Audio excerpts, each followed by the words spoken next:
Bonjour à tous et bienvenue dans ce 29e épisode de notre podcast vétérinaire by Reverdy, dans lequel nous allons parler des pathologies respiratoires chez le cheval. C'est avec notre veto Aneva. Hello Aneva. Bonjour à tous. Est-ce que tu pourrais, s'il te plaît, pour commencer, nous redonner un petit peu la définition quand on parle de pathologie respiratoire, il me semble que la plus fréquente chez le cheval, la plus commune chez le cheval adulte, c'est l'asthme. Est-ce que c'est bien le cas? Est-ce que tu pourrais nous redonner un petit peu la définition de l'asthme équin? Oui, bien sûr. L'asthme équin est un terme regroupant les maladies inflammatoires des voies respiratoires profondes chez les chevaux. En fait, on connaît on connaît ces affections finalement sous d'autres noms. Avant, on appelait par exemple la forme sévère de l'asthme équin plutôt la pousse ou même l'emphysème. En fait, le fait d'avoir adopté le terme d'asthme équin permet une meilleure compréhension entre les différents scientifiques et les vétérinaires à travers le monde et a permis aussi de se mettre d'accord sur certains principes. C'est une affection qui est caractérisée par une inflammation, comme je le disais tout à l'heure, des voies respiratoires et une accumulation de mucus dans les voies respiratoires profondes parfois.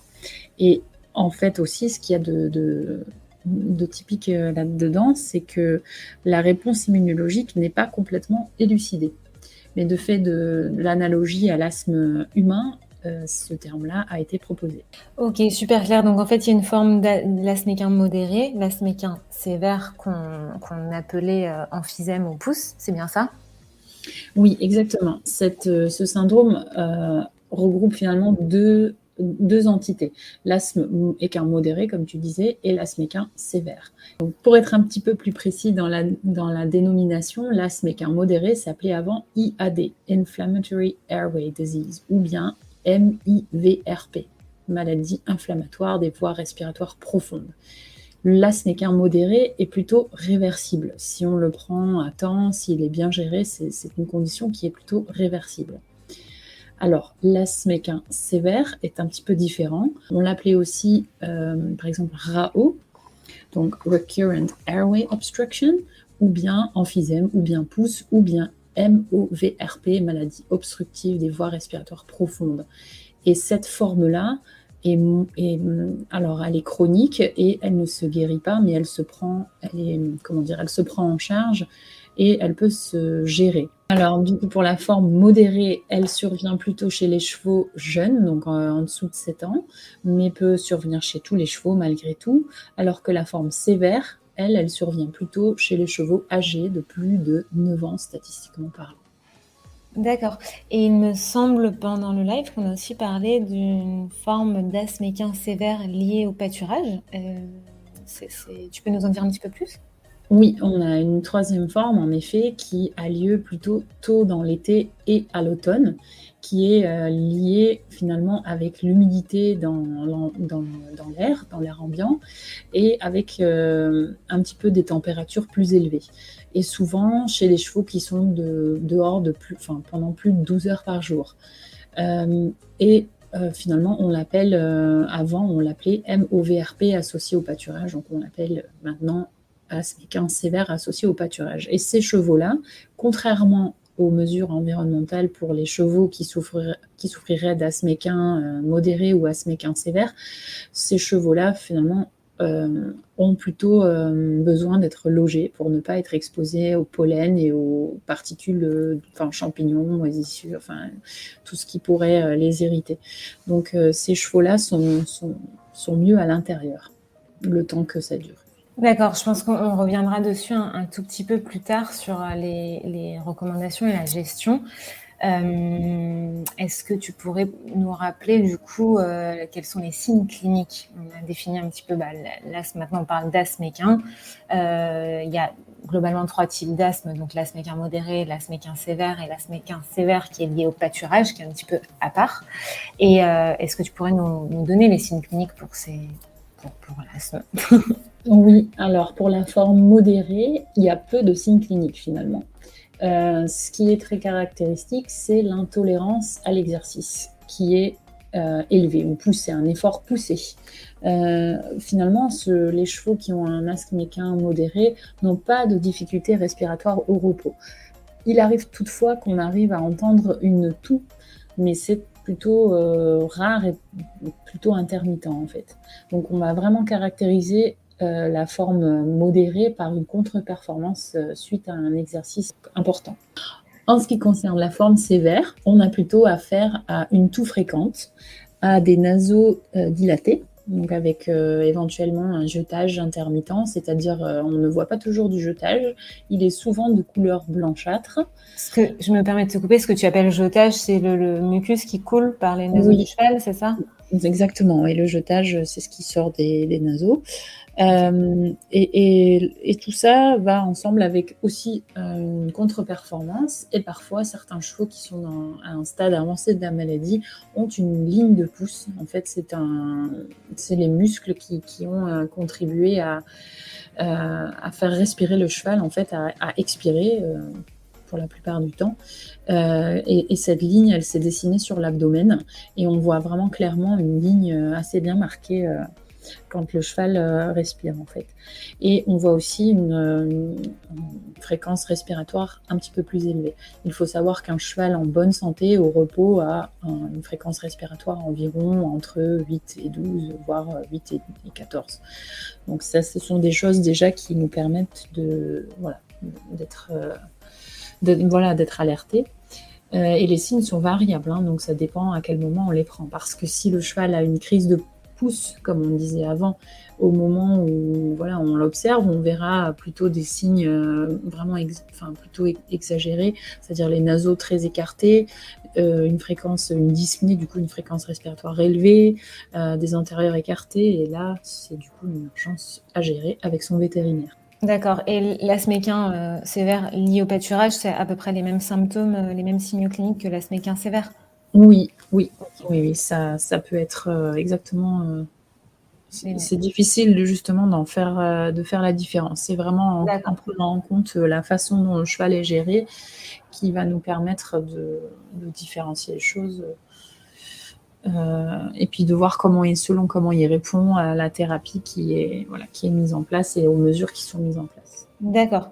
C'est plutôt du coup une bonne transition pour parler des facteurs à risque qui vont être différents, je pense, pour l'asthme entre guillemets, classique et l'asthme lié au pâturage. Tu peux nous les rappeler?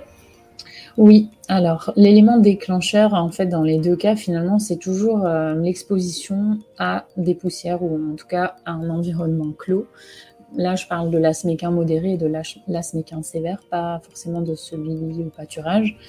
En tout cas, c'est plutôt vrai, l'élément déclencheur pour l'asthme équin modéré, c'est l'exposition à un environnement clos, vraiment lequel on n'est pas toujours tout à fait d'accord.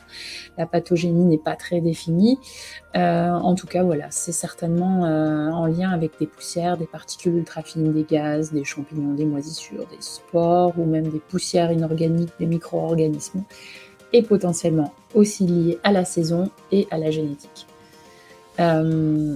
Et puis, ça c'est ce qui concerne l'asthme équin modéré. L'asthme équin sévère, on sait que ça a été mis en évidence. L'exposition de chevaux qui avaient déjà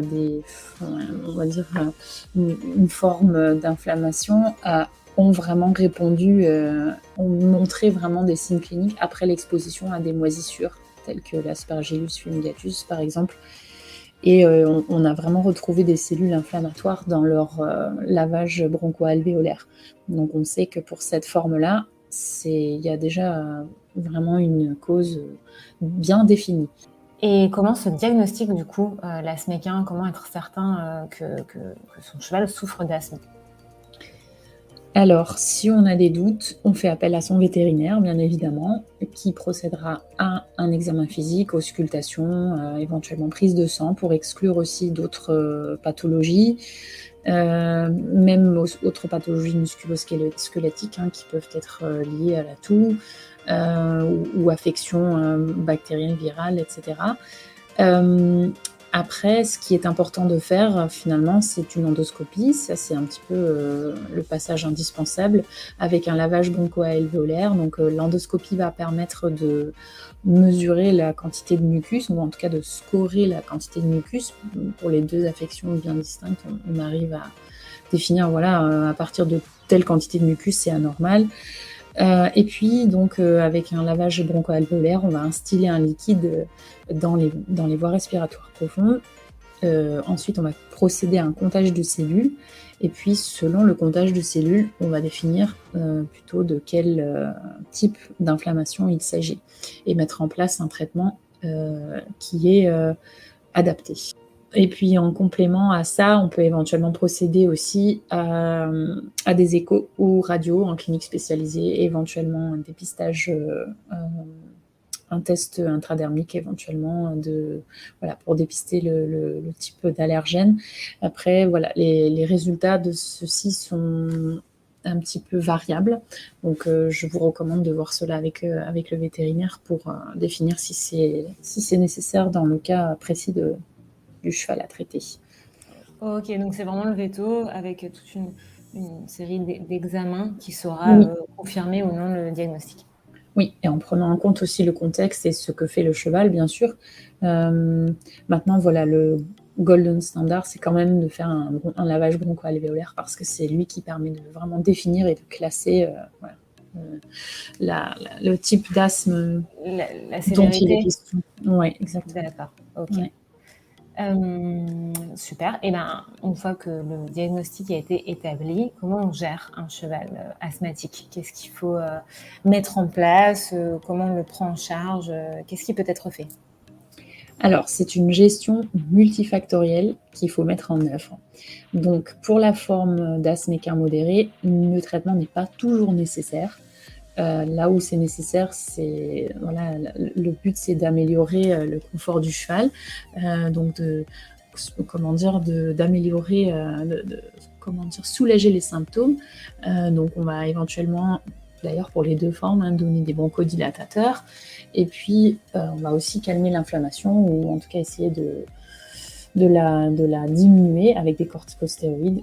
Et donc pour ces deux types de médicaments, des formes différentes sont disponibles et ça, c'est à voir avec le vétérinaire. Donc que ce soit de manière orale, injectable, inhalation, avec des aérosols ou en nébulisation, tout est disponible et il y a plein de possibilités. Et éventuellement, on peut ajouter à ça aussi des mucolytiques pour essayer de fluidifier un petit peu le mucus accumulé dans les voies respiratoires profondes.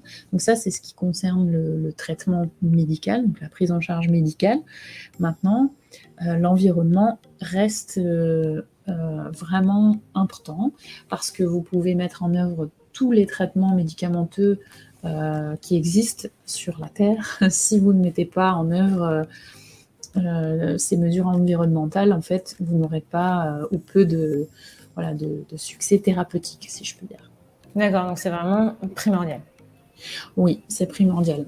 Alors, quand on parle d'environnement, on parle de quoi? On parle de réduire finalement l'exposition du cheval à l'allergène, ou en tout cas à la poussière, ce qui pourrait être mis en cause.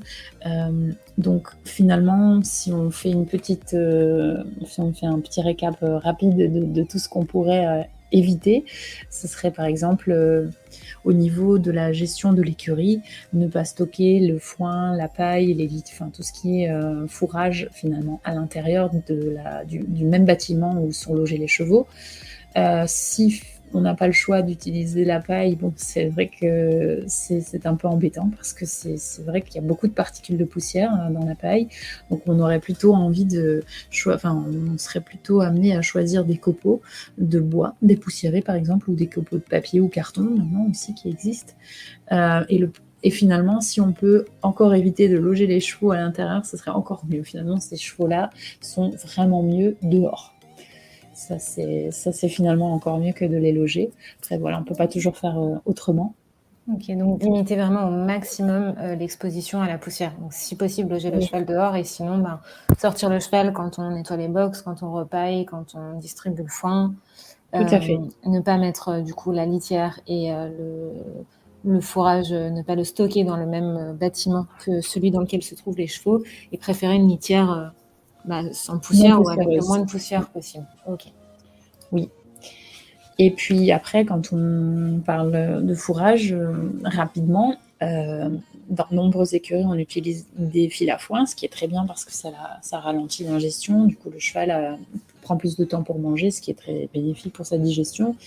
Mais dans le cas des chevaux qui souffrent d'asthme équin, finalement, les filets à foin ne sont pas recommandés. Il vaut mieux que les chevaux aient la tête vers le bas, position plus physiologique pour eux. Choisir, si possible, des foins dépoussiérés, même s'il n'y a pas beaucoup d'offres, mais c'est une option qui est sérieusement recommandée. Ou éventuellement mouiller son foin, pas plus de 30 minutes si possible, pour pas faire proliférer d'autres pathogènes. Si on a la disposition d'un stérilisateur, ça c'est une très bonne chose parce que ça élimine beaucoup de pathogènes microscopiques. Donc je recommande vivement de stériliser son foin. Et éventuellement, on peut choisir aussi un bon enrubanier, ou comme on dit préfamille chez nos voisins, de bonne qualité. Et c'est vrai sans que les poussière, sans moisissure. Oui, voilà, c'est vrai que ça, c'est un vrai avantage avec une bonne valeur nutritionnelle aussi. Donc attention pour les chevaux qui sont un petit peu gras ou avec une tendance à l'embonpoint. Mais c'est une très bonne solution s'il est bien fait. D'accord, ok. Quand tu parles de stérilisateur, tu parles des machines Egan ? Oui, c'est celles qui sont le plus présentes sur le marché et dont on dispose aussi pas mal de références scientifiques avec des essais qui ont été faits avec leurs machines. Donc oui, c'est plutôt cette marque-là que je recommanderais.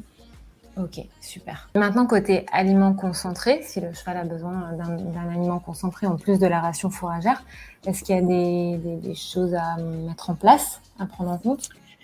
Alors oui, on peut éventuellement le mouiller si on suspecte, s'il y a quelques poussières et qu'il met le nez dans la mangeoire, c'est vrai que d'en faire, de l'humidifier, ça pourrait contribuer à ne pas respirer encore d'autres particules. Et éventuellement supplémenter son cheval en oméga 3, car la supplémentation en oméga 3 finalement est recommandée parce qu'elles ont des propriétés anti-inflammatoires et finalement il y a des études qui ont montré qu'en supplémentant des chevaux asthmatiques avec finalement une ration dépoussiérée avaient des très bons résultats au niveau des comptages cellulaires. Donc ça serait intéressant de supplémenter ces chevaux-là avec une source riche en oméga 3, tel l'oméga oil par exemple.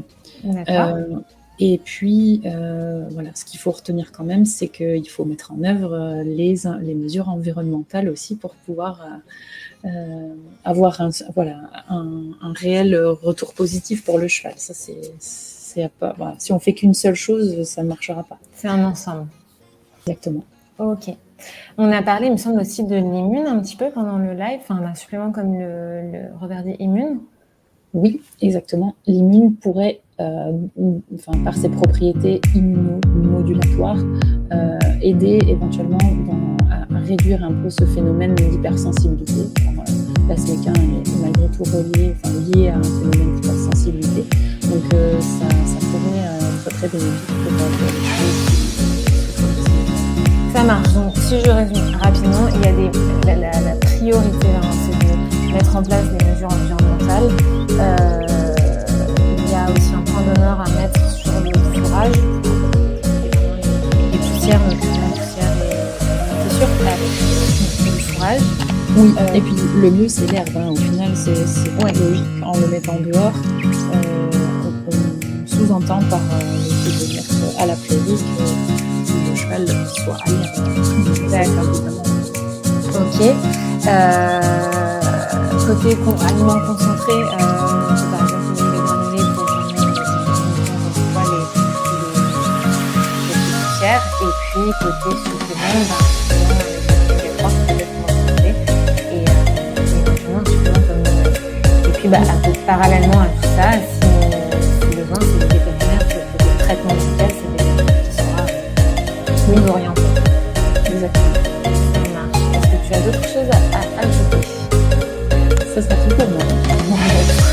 Encore une fois, on n'a pas pu tout dire, mais c'est un résumé qui est vraiment important de savoir et les petites recommandations.